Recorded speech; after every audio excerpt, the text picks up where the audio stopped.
Hola, buen día. El día de hoy nos encontramos con el profesor Manuel Morante Soria. El día de hoy se encuentra aquí para hablar sobre los desafíos actuales de la propiedad intelectual en México. Entonces, primero que nada, agradecerle mucho por estar aquí. No, y muchas gracias por la invitación y es un placer. Gracias. Bueno, voy a dar un breve resumen de toda su experiencia, tanto académica como profesional.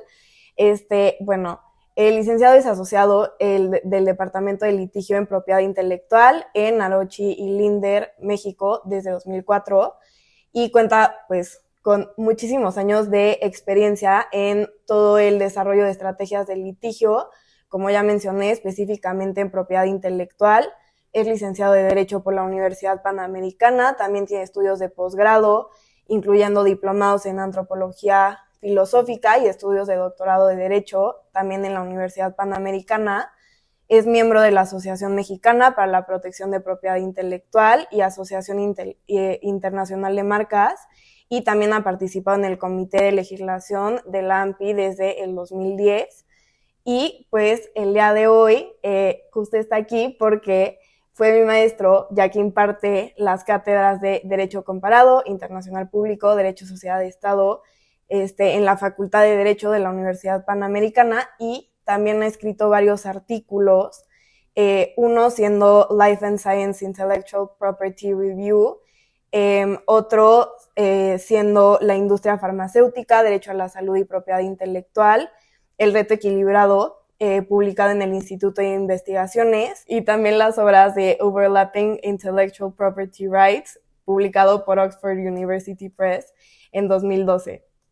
Y bueno, ahora que ya continuamos, digo que ya dijimos todo su amplia experiencia, pues justo es muy valioso que el día de hoy nos pueda acompañar para poder platicar un poco sobre cuáles son a los retos a los cuales nos estamos enfrentando hoy, tanto por el marco normativo en el cual nos encontramos de manera nacional, como las exigencias internacionales y todos los desarrollos pues tecnológicos que han existido, que pues al final acaban influenciando de manera global y nos acaba obligando a México a poder avanzar a la par de todas estas nuevos descubrimientos y tecnología. Entonces, la primera pregunta que me gustaría hacerle es si nos puede dar un marco general normativo de cómo es que se regula la propiedad intelectual en México. Claro, mira, en términos generales voy a hacer primero la clasificación doctrinal y voy a irlo relacionando con la cuestión normativa. En términos generales, digamos, lo que conocemos es derecho de la propiedad intelectual, ¿no? Que en sí se dedica a la protección de la innovación y creatividad a partir de diversas figuras. Y en ese sentido, el derecho a la propiedad intelectual se divide en dos grandes ramas. El derecho de la propiedad industrial, que sobre todo se aboca a el reconocimiento y protección de privilegios enfocados a la innovación, y por otro lado el derecho de autor, o algunos autores incluso lo llaman de derecho a la propiedad intelectual en sentido estricto, que se enfoca a la protección de la creatividad y en concreto a las obras artísticas y literarias. Hay que añadir que también en ese sentido, en esa rama del derecho, también está protegido lo que hacen los intérpretes, los ejecutantes, ¿no? Que si bien tienen una creatividad, una manera de manifestar su creatividad de forma distinta. En cuanto a la regulación, ¿no? Esta rama del derecho tiene una particularidad que tú bien dijiste en tu introducción. Tiene un elemento internacional muy fuerte. De hecho, prácticamente mucho del desarrollo normativo en nuestro país a lo largo de la historia de esta rama del derecho ha dependido mucho en relación con la firma y ratificación de tratados internacionales. En términos generales, ¿de qué estamos hablando? Para el caso de derecho de propiedad industrial, el tratado más importante sería el Convenio de París para la protección de la propiedad industrial de 1883, ¿sí? Siglo XIX, Y en el ámbito del derecho de autor es el Convenio de Berna para la protección de obras artísticas y literarias de 1886. Y de ahí ya se van derivando otros tratados, otras versiones de este tratado. Por ejemplo, la Convención de París actualmente que rige es la Convención en su versión de 1967. Entonces, en ese sentido, no podemos, hay que tener en cuenta que estos tratados han tenido su distinta evolución e incorporación de nuevas figuras o de reforzar la manera de proteger esta creatividad y esta innovación. Sin embargo, también hay que mencionar dos aspectos a nivel internacional. Uno, en el entorno de la Organización Mundial del Comercio, cuando se va a constituir este organismo, se le dieron facultades en materia de propiedad intelectual a partir de un tratado, ¿no? Que es el Acuerdo sobre los aspectos de propiedad intelectual relacionados con el comercio, que normalmente lo conocemos como Acuerdo sobre los ADPIC o los ADPIC. Y esto es importante porque este es un tratado que unifica las dos ramas que estaba yo mencionando. Este es un tratado auténtico de propiedad intelectual en un sentido general. Y es importante porque también va a regular muchas de las relaciones jurídicas internacionales de la materia, sobre todo entre aquellos estados que no forman parte de los tratados específicos de propiedad industrial o de derecho de autor o de denominaciones de origen, etc. A nivel internacional falta algo, los tratados de libre comercio. El Tratado de Libre Comercio de América del Norte de 1994, en su capítulo 17, era un capítulo de propiedad intelectual. Como bien sabemos, en 2020 este tratado fue sustituido por el Tratado entre México, Estados Unidos y Canadá, el TEMEC, que también contiene un capítulo de propiedad intelectual, ¿no? Es el famoso capítulo 20. Cabe señalar que ese capítulo, ¿no? es el capítulo más extenso de todo el tratado. Y al igual que el ADPIC, al igual que el capítulo 17 del TELECAN, el capítulo 20 del TEMEC también contiene la regulación de todas las figuras de la propiedad intelectual, ¿no? Entonces, y un reto que tenemos hoy día, a pesar de que este tratado está en vigor desde hace 5 años, pues es acabar de implementar mucho de lo que está establecido en este convenio. A nivel legislativo, la propiedad industrial la regula la ley federal para la protección a la propiedad industrial, que también es una ley relativamente nueva, entró en vigor igual en 2020, y en derecho de autor, en materia de derecho de autor, la ley vigente es la Ley Federal del Derecho de Autor. Obviamente ambos ordenamientos tienen su reglamento y y otra serie de disposiciones en concreto. Y ya aterrizándole un poco más, bueno, ok, mencionaba yo que la propiedad industrial regula la protección de la innovación. ¿Y a qué me refiero con ello? De entrada, la propiedad industrial, sobre todo lo que se va a enfocar es a, por un lado, la protección de aquellas figuras que inciden en la innovación, como sería la patente, el modelo de utilidad, el diseño industrial, los secretos industriales. Pero por otro lado, también en la propiedad industrial, dentro de la propiedad industrial encontramos lo que es la protección de aquellos signos que sirven en el comercio para distinguir a los productos y servicios que se ofertan en el mercado. Y en ese sentido, ¿qué tenemos? Normalmente tenemos las marcas, los avisos comerciales, los nombres comerciales, las denominaciones de origen e indicaciones geográficas. Entonces, así más o menos serían las figuras ya concretas de la propiedad industrial. En el ámbito del derecho de autor, como te mencionaba, sobre todo está enfocado a la protección de obras, en donde la creatividad queda plasmada en una escultura, en un libro, en una composición, ¿no? Entonces, ahí en ese sentido la Ley Federal de Derecho de Autor contiene una lista que no excluye la posibilidad de que luego haya otro tipo de obras, pero pues incluye las literarias, las musicales, las dramaturgias, las coreográficas, etcétera. Más todas las cuestiones relacionadas con los ejecutantes, los intérpretes, los programadores. Los programas de software se protegen a través de la Ley Federal de Derecho de Autor. Y finalmente, en este sentido, también ambas leyes contienen algo muy, muy relevante, que además de fijar las maneras de cómo obtener ese privilegio para poder ser defendido jurídicamente, también contiene las reglas para proteger estos derechos, ¿no? Entonces, ese sería más o menos un panorama más o menos simplificado de lo que es la propiedad intelectual y su régimen normativo. Ok, bueno, me surgen dos preguntas de esto. La primera es si usted, bueno, supongo que sí lo ha visto, el cambio, la evolución que ha tenido, porque justo decía que la regulación internacional es del siglo XIX. Entonces, el hecho de que sea una regulación tan antigua, pero que siga vigente, digo, con sus modificaciones, pues creo que llama mucho la atención.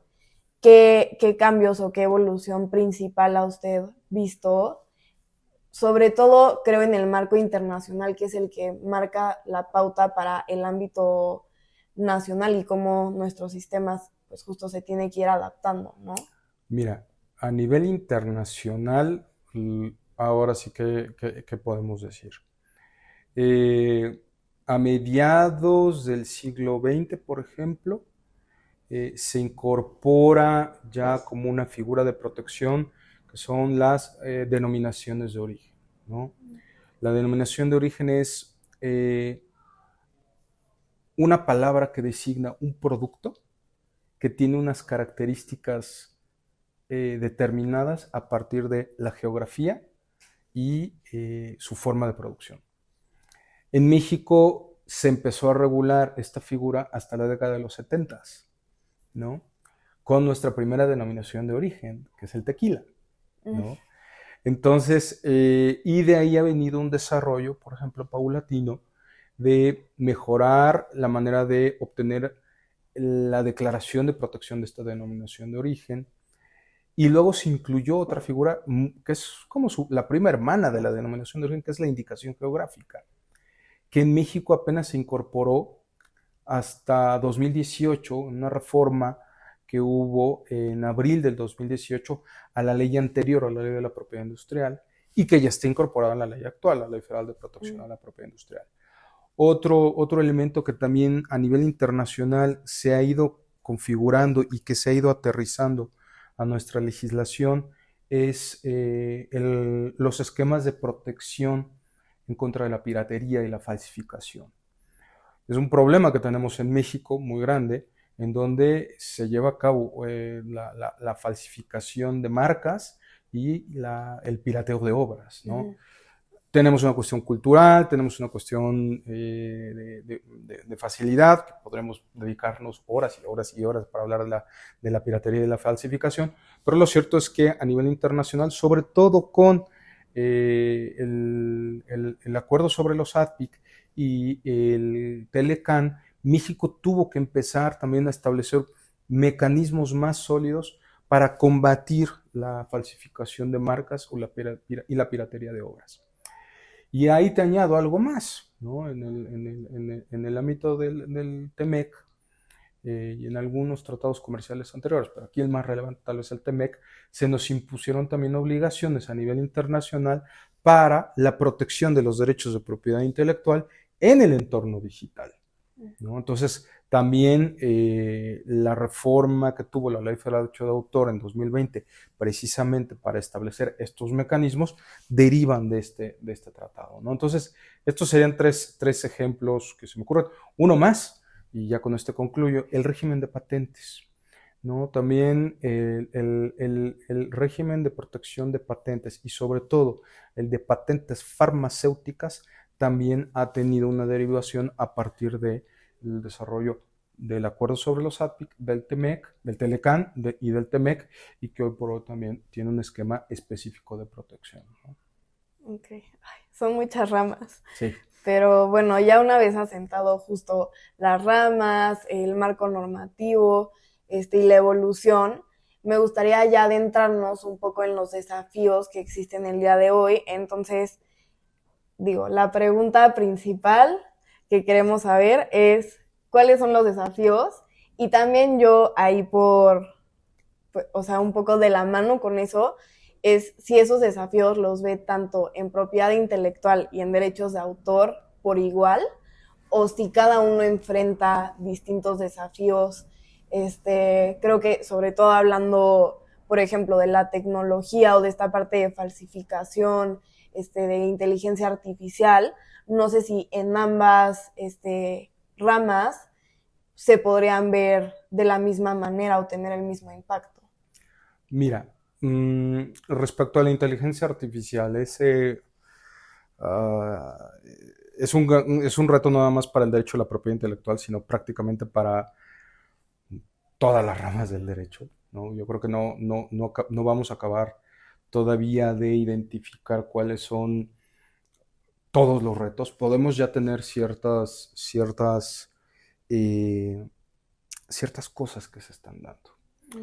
A nivel legislativo, de entrada, bueno, hay que decirlo, actualmente en México no tenemos una legislación en concreto. Solo la Unión Europea hoy por hoy tiene un reglamento más o menos sólido, y el cual yo creo que a través de un ejercicio de derecho comparado deberíamos ir viendo hacia ese reglamento a ver cómo lo vamos o podríamos llegar a incorporar. Te voy a poner un asunto que recientemente resolvió la segunda sala, cuando todavía tenemos salas. La segunda sala de la Suprema Corte ya abordó el tema de la inteligencia artificial y que nos da un poquito la idea de estos retos. El caso en concreto era muy sencillo.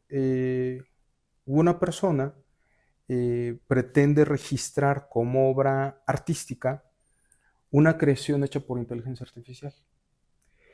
Y lo intenta registrar ante el Instituto Nacional de Derecho de Autor. El INDAUTOR niega el registro, se va a juicio de nulidad en contra de la resolución que niega el registro, se va a amparo directo y por facultad de atracción lo resuelve la segunda sala. Y en concreto ahí lo interesante que se planteó en el caso y que la Corte abordó es: ¿puede una inteligencia artificial ser considerada autora? La Corte dijo que no. De antemano dijo que no. Y ese es un primer reto. La idea de autor, ¿no? Hoy por hoy la Corte dijo, hoy por hoy la legislación solamente reconoce como autor al ser humano, ¿no? ¿Por qué? Porque el ser humano es quien puede dotar de originalidad a lo que crea. Y hoy por hoy la inteligencia artificial no tiene el nivel de autonomía que le permitiera en un momento dado crear por sí sola. Al fin y al cabo, requiere de los prompts. Entonces, en ese sentido, la Corte acabó confirmando la imposibilidad de otorgar un registro de obra a esta creación. Insisto, por la cuestión de quién es el autor. Otro reto relacionado es qué pasa cuando hacemos un prompt, nos da un resultado la inteligencia artificial, un dibujo, un video, y está tomando elementos de Internet. Ojo, lo que está en Internet no es de uso libre, es de alguien. Entonces, ese reto que nos lleva es cómo podemos seguir potenciando el uso de la inteligencia artificial sin que este desarrollo acabe en un sinfín de infracciones y de demandas en contra del desarrollador de la inteligencia artificial, en contra del usuario de inteligencia artificial inclusive, ¿no?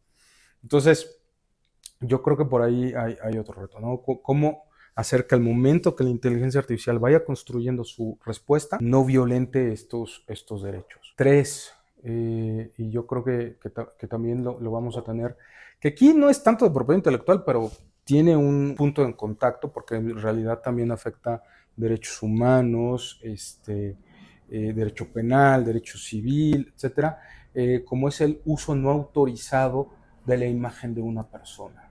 Y imagen, acuérdate que no nada más es nuestra visión, sino también nuestra voz, etcétera, ¿no? Entonces, ¿qué pasa cuando alguien utiliza nuestra foto, nuestra imagen para hacer algo a partir de la inteligencia artificial? Insisto, el derecho a la imagen está regulado en la Ley Federal de Derecho de Autor, siempre se ha criticado que esté ahí, no te preocupes, y hoy por hoy creo que es un derecho constitucional, un derecho fundamental, pero hoy por hoy pues también es un reto, ¿qué hacer ante esas cuestiones? De alguna manera se tiene que regular para encontrar el camino, ¿no?, hacia un uso correcto e idóneo de la propiedad de la inteligencia artificial y que además se vaya de la mano de un respeto a los derechos de propiedad existentes.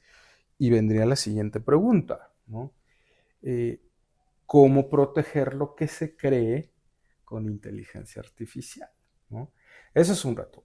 En materia de patentes también es una realidad que muchas invenciones ya se están, sobre todo en materia biotecnológica, como se tiene que manejar un sinfín de información y procesar un montón de información de la carga genética de lo que se está trabajando, pues ya se está utilizando inteligencia artificial para obtener una posible invención.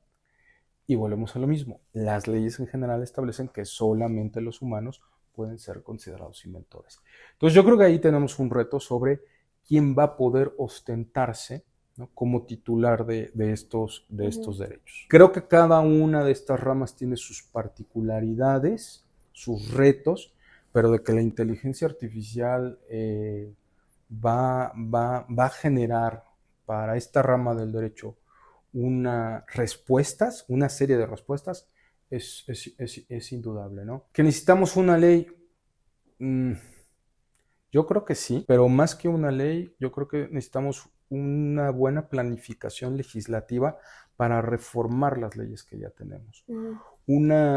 Hay varios intentos de legislar específicamente la inteligencia artificial y creo que son o demasiado restrictivos o demasiado amplios, ¿no? Pero, pues bueno, es un proceso que le tendremos que dejar al legislador. ¿Y cree que la mejor manera de regularlo sería por medio de ya sea reformas o de crear una nueva ley, o la manera en la que se piense regular como mucho más específica y tratando de regular en la medida de lo posible los casos que se podrían presentar, o más bien por medio de principios generales que deberían de regir la materia, y con base en eso, digo, obviamente tener cierta legislación, pero más guiarnos por medio de principios y eso aplicarlo al caso concreto? Somos UP. Obviamente voy a decir principios. Voy a decir principios primero, normas después, ¿no? Y no, ya, bueno, fuera de broma, pues sí, yo creo que sí conviene trabajar en estos principios. Ya se ha trabajado, no desde una óptica jurídica, aclaro, desde una óptica filosófica. Ya ha habido algunos intentos por ir fijando algunos principios, ¿no? Algunas facultades de filosofía. Alguna vez leí un artículo que está intentando crear o ir planteando estos principios, perdón. Yo creo que sí es labor de la filosofía, ¿no? En ese sentido, yo creo que tenemos que ir de la mano con ellos. Y ya después, una vez que tenemos fijados los principios, podemos irlo aterrizado a la norma, ¿no? A la regla. Y en ese sentido, yo en lo personal soy más partidario de hacer una buena planeación de reformas más que una ley general de inteligencia artificial, ¿no? Por los distintos retos que a lo mejor están muy focalizados, que podemos en estos momentos a los que tenemos que hacer frente. A lo mejor en un año nos encontramos y te digo, no, ¿sabes qué? Creo que sí necesitamos una ley porque ha habido un gran desarrollo en esto, etc. Entonces, provisionalmente te diría que reformas, pero con unos principios previamente establecidos. ¿Quién los puede plantear? Pues yo creo que comisiones interinstitucionales, interuniversitarias, interfacultades, ¿no? Yo creo que en ese sentido, al menos Si lo vemos aquí en el ámbito de la Universidad Panamericana, pues tendría que estar la Facultad de Ingeniería, la Facultad de Filosofía y la Facultad de Derecho trabajando en intentar hacer una propuesta de principios, ¿no? Ujú. ¿No? Yo creo que sería una idea, algo que podríamos promover y luego irlo extendiendo. Ok, y además de estos retos que nos comenta en primera sobre quiénes pueden ser creadores, qué es lo que pasa, quién es responsable, etcétera. Creí que debería de haber algún tipo de regulación específica sobre, por ejemplo, las plataformas, qué es lo que permiten las plataformas y qué es lo que no en cuestión de inteligencia artificial. He visto, por ejemplo, que en TikTok es súper permisivo. La verdad es que no me he enterado mucho que baje videos de inteligencia artificial ni nada, pero Facebook, Instagram sí lo son. Supongo que cada una han de tener regulaciones muy distintas, pero en esta parte de como la vigilancia hacia los particulares con el uso de inteligencia artificial debería de haber un estándar o más a criterio de cada quien, porque justo lo que dice, tampoco se puede volver tan restrictivo en donde ya el Estado te diga qué es lo que sí, qué es lo que no.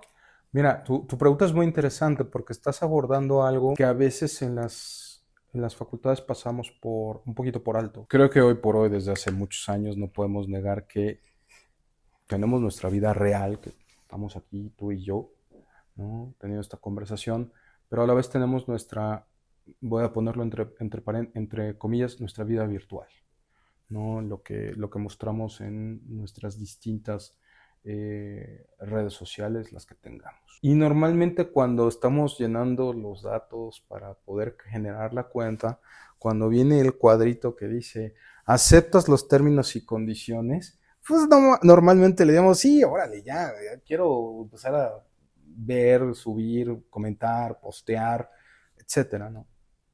Y lo curioso en ese sentido es que estas grandes plataformas se están convirtiendo en creadoras de normas, Uh-huh. o sea, normas sin sanción estatal, Uh-huh. ¿no? Obviamente, pero son las reglas del juego, estos términos y condiciones para que tú puedas estar en cada una de estas plataformas, ¿no? Y vienen las reglas.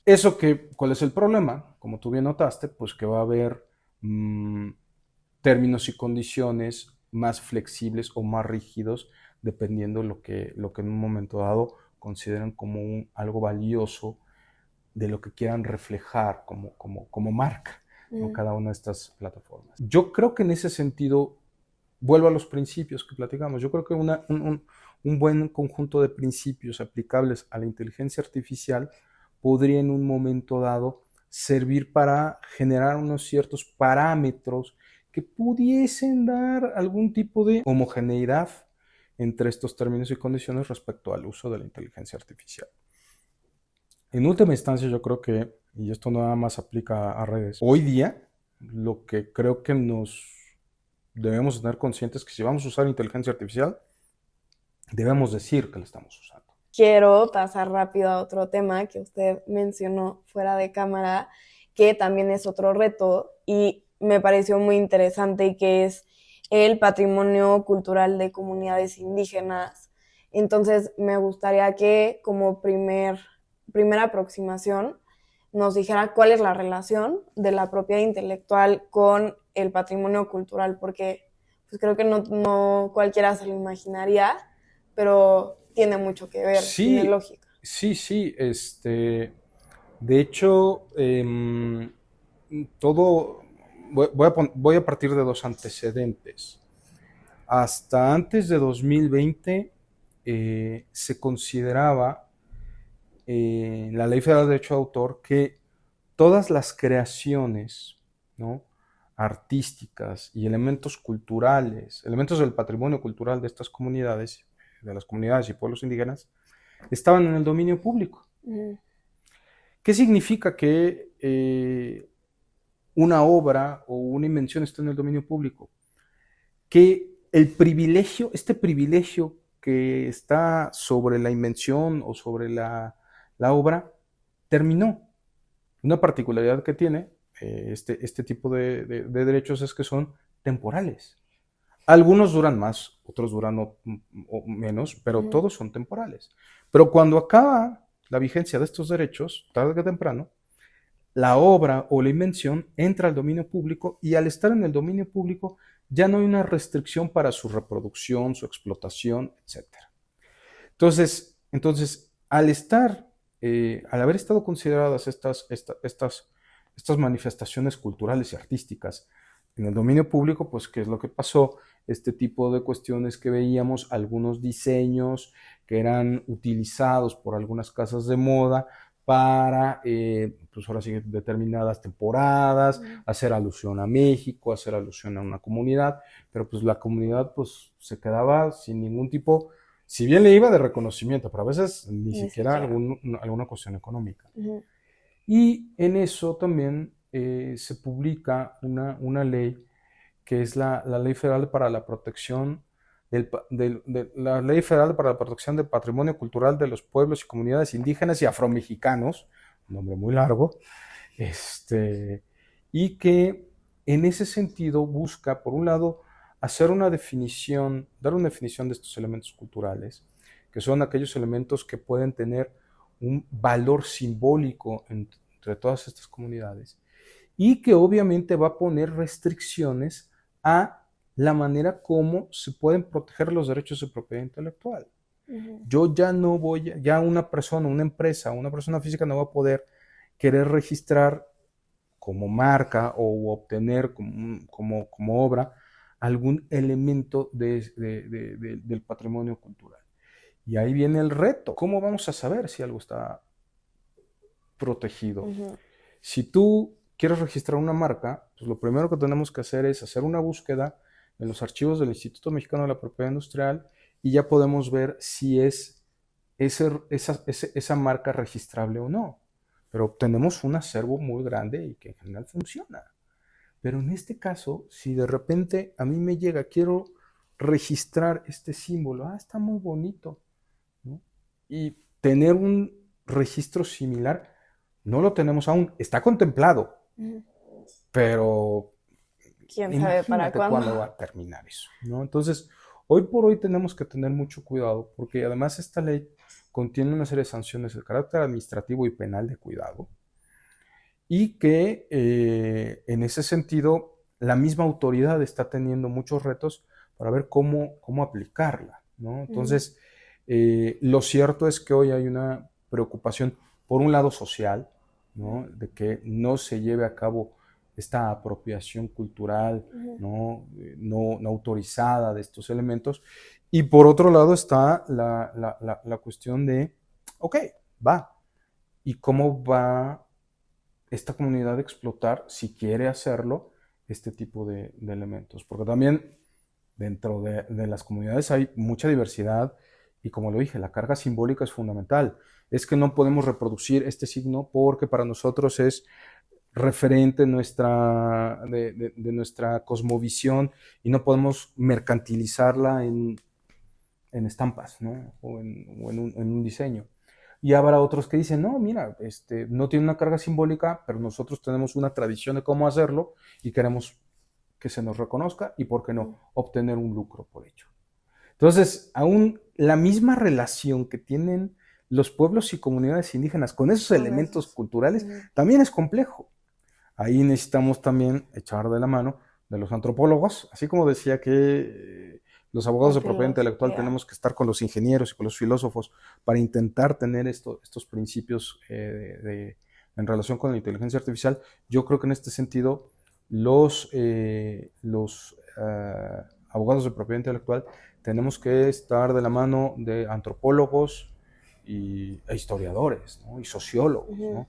Para intentar entender esto, que ojo, creo que es bueno que se regule, creo que está bien que podamos tener un mecanismo de protección de estos elementos sin que eso implique también un afán de reivindicación desbordado, que siempre hay que castigar esto, ¿no? Pero también hay muchas cosas de buena fe y pues, que tampoco podemos olvidar, aunque a veces es difícil de creer. Sí, entonces ahí como particulares, si yo quisiera registrar, no sé, una marca o incluso, no sé, alguna obra de arte o sea, creo que ya, como el caso de Nike, creo que fue, Ha habido muchos. uno reciente de que justo usaron ahí Adidas, arte, de Adidas, fue Adidas, ajá. Adidas. Sí, O sea, pero en esa fue algo, una respuesta más que nada política. sí, No fue una respuesta. Yo he tenido oportunidad de participar en 3 exámenes profesionales de alumnos aquí de la facultad en donde han abordado el tema. De hecho, yo estoy dirigiendo una tesis también sobre el tema. Y la verdad, algo que resalta en el desarrollo, y es evidente, es que hoy por hoy las respuestas que se están dando vienen más de una óptica social, por la cuestión de la denuncia y el sí, señalamiento, y después viene la respuesta política, ¿no? Que ya es un funcionario, o la Secretaría de Cultura, o un gobernador quien toca la puerta y dice, oye, ¿qué estás haciendo? ¿No? Entonces, y lo bueno es que hemos encontrado, al menos lo que estamos viendo, pues en muchas ocasiones también se va dando una respuesta que permite solucionar ese problema. Entonces, en ese sentido, yo creo que el reto es ver que esta ley que existe, que mencioné, le voy a decir Ley de Patrimonio Cultural de los Pueblos y Comunidades Indígenas, nada más, no voy a decir la completa, ver, tener un reglamento para ver cómo si no hay reglamento, primer problema, eh, acabar de establecer las facultades del INDAUTOR, porque de pilón, tanto el Instituto Nacional de Derecho de Autor como el Instituto Nacional de los Pueblos Indígenas tienen facultades para aplicar esta ley. Al INPI lo dejaron un poquito afuera, yo creo que debieron de haberlo incluido, al INPI con M, y intentar generar una política pública que beneficie a todos. sí, de ¿No? acuerdo. Que beneficie a las empresas de moda, a las empresas culturales, a los pueblos y comunidades indígenas. Yo creo que es lo ideal. Y si hay un pueblo que efectivamente, o comunidad indígena, dice esto no se usa, respetarlo, no usarlo. No, yo sí quiero que se use. Bueno, ¿qué vamos a hacer? Vamos a encontrar qué contrato vamos a hacer, qué acuerdo vamos a firmar, qué tipo de acuerdo va a ser, ¿no? Yo creo que eso es algo que también tendremos que ir respondiendo. Pues son muchísimas problemáticas. Ya por el tiempo, pues terminaremos aquí la entrevista, pero creo que es un tema que da para muchísimo más y Así con es. el tiempo van a seguir saliendo muchísimas más cosas. Entonces, le agradezco muchísimo por haber venido el día de hoy. Me encantó compartir esta plática y pues ya iremos viendo cómo va solucionándose el tema en México, Sí, claro. cómo se van resolviendo todos estos desafíos de los cuales hablamos. Claro que sí. Y muchas gracias por la invitación. A usted, licenciado, gracias. No, de qué.